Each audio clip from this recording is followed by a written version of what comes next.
Indian നിക്ഷേപകർ ഇനി global ആകണോ? Dalal സ്ട്രീറ്റിൽ മാത്രം പണം നിക്ഷേപിച്ചവർ മാറി ചിന്തിക്കേണ്ട സമയം കഴിഞ്ഞോ? ഈ ചോദ്യങ്ങൾ ഇപ്പോൾ പ്രസക്തമാവാൻ ഒരു കാരണമുണ്ട്. ആഗോള ഓഹരി വിപണിയിൽ ഇന്ത്യക്ക് വീണ്ടും വലിയൊരു തിരിച്ചടി കൂടി ലഭിച്ചിരിക്കുകയാണ്. ആർട്ടിഫിഷ്യൽ ഇന്റലിജൻസ് അഥവാ AI മുന്നേറ്റത്തിന്റെ കരുത്തിൽ ഇന്ത്യയെ മറികടന്ന് ദക്ഷിണ കൊറിയ ലോകത്തെ 6ാമത്തെ വലിയ സ്റ്റോക്ക് മാർക്കറ്റായി മാറിക്കഴിഞ്ഞു. ഇതിന് തൊട്ടു മുമ്പ് തായ്വാനും ഇന്ത്യയെ മറികടന്നിരുന്നു. ഇതോടെ ആഗോള വിപണി മൂല്യത്തിൽ 5ാം സ്ഥാനത്തുണ്ടായിരുന്ന ഇന്ത്യ ഇപ്പോൾ 7ാം സ്ഥാനത്തേക്ക് പിന്തള്ളപ്പെട്ടു. എന്തുകൊണ്ടാണ് NVIDIAയും TSMCയും നയിക്കുന്ന ഈ ആഗോള AI റാലിയിൽ ഇന്ത്യൻ വിപണിക്ക് നേട്ടമുണ്ടാക്കാൻ കഴിയാതെ പോയത്? ഈ സാഹചര്യത്തിൽ ഒരു സാധാരണ മലയാളി നിക്ഷേപകൻ എന്താണ് ചെയ്യേണ്ടത്? മൈഫിൻ എക്സ്പ്ലെയിനർ ഇന്ന് പരിശോധിക്കുന്നത് ഈ കാര്യങ്ങളാണ്. യഥാർത്ഥത്തിൽ ഈ ആഗോള മാറ്റങ്ങൾ മുൻകൂട്ടി കണ്ടുകൊണ്ട് ഇന്ത്യൻ ഓഹരി വിപണിയിൽ ഇപ്പോൾ ഒരു നിശബ്ദ വിപ്ലവം നടക്കുന്നുണ്ട്. സ്വന്തം നാട്ടിലെ ഓഹരികളിൽ മാത്രം വിശ്വസിച്ചിരുന്ന ഇന്ത്യക്കാർ ദലാൽ സ്ട്രീറ്റിലെ മന്ദഗതിയിലുള്ള റിട്ടേണും ലോകം ഭരിക്കുന്ന AI തരംഗത്തിന്റെ ഭാഗമാകാൻ ഇന്ത്യയിലെ മികച്ച ടെക് ഓഹരികൾ ഇല്ലാത്തതും തിരിച്ചറിഞ്ഞ് വിദേശ വിപണികളിലേക്ക് പണമൊഴുക്കി തുടങ്ങിയിരിക്കുന്നു. റിസർവ് ബാങ്കിന്റെ കണക്കുകൾ ഈ ട്രെൻഡ് വ്യക്തമാക്കുന്നുമുണ്ട്. ഫെബ്രുവരി വരെയുള്ള വെറും 11 മാസത്തിനുള്ളിൽ ഇന്ത്യക്കാർ വിദേശ ഓഹരികളിലും കടപ്പത്രങ്ങളിലുമായി നിക്ഷേപിച്ചത് $2.2 ബില്യൺ. ഇത് മുൻവർഷത്തെ അപേക്ഷിച്ച് 60% വൻ വർധനയാണ് കാണിക്കുന്നത്. ഇതിനു പുറമെ ആഭ്യന്തര ഫണ്ട് മാനേജർമാർ നടത്തുന്ന അന്താരാഷ്ട്ര ഫണ്ടുകളിലെ ആകെ ആസ്തി ഇക്കഴിഞ്ഞ മാർച്ചിൽ $4 ബില്യൺ എന്ന റെക്കോർഡിലെത്തിയതായി ആംഫി ഡേറ്റയും വ്യക്തമാക്കുന്നു. ആഗോള വിപണിയുടെ വെറും 3% മാത്രമാണ് ഇന്ത്യ എന്നത് കണക്കിലെടുക്കുമ്പോൾ പണം വിദേശത്തേക്ക് കൂടി മാറ്റുന്നത് പോർട്ട്ഫോളിയോ റിസ്ക് കുറയ്ക്കാൻ സഹായിക്കുമെന്ന് സാധാരണക്കാർ പോലും ഇപ്പോൾ തിരിച്ചറിയുന്നുണ്ട്. ഇതിനൊപ്പം രൂപയുടെ മൂല്യത്തകർച്ച കൂടി ഉണ്ടാകുമ്പോൾ വിദേശ നിക്ഷേപങ്ങളിൽ നിന്നുള്ള ലാഭം ഒരു ബോണസായി മാറുകയും ചെയ്യുന്നു. നിയമപരമായി നോക്കിയാൽ ഒരാൾക്ക് പ്രതിവർഷം $2.5 ലക്ഷം വരെ വിദേശത്തേക്ക് അയക്കാൻ ഇന്ത്യ അനുവദിക്കുന്നുണ്ട്.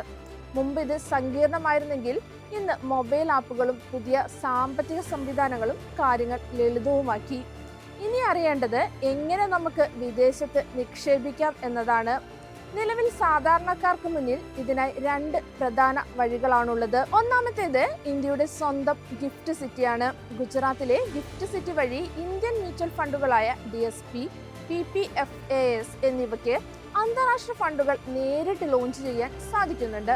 നിക്ഷേപകർക്ക് പ്രത്യേകം ഡോളർ അക്കൗണ്ടുകൾ തുടങ്ങേണ്ട ആവശ്യമില്ലാതെ തന്നെ തങ്ങളുടെ സാധാരണ ബാങ്ക് അക്കൗണ്ട് വഴി രൂപയിൽ ഈ ഫണ്ടുകളിലേക്ക് പണം നിക്ഷേപിക്കാം.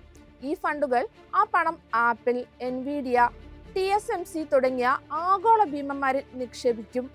രണ്ടാമത്തെ വഴി വെസ്റ്റഡ് ഫിനാൻസ്, ഇൻഡസ് മണി പോലുള്ള പ്ലാറ്റ്ഫോമുകളാണ്.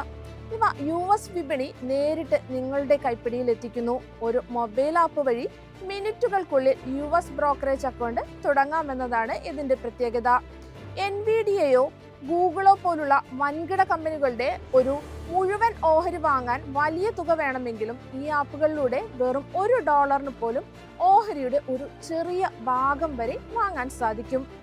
എന്നാൽ ഈ മേഖലയിലെ യഥാർത്ഥ വിപ്ലവം വരാൻ പോകുന്നതേയുള്ളൂ.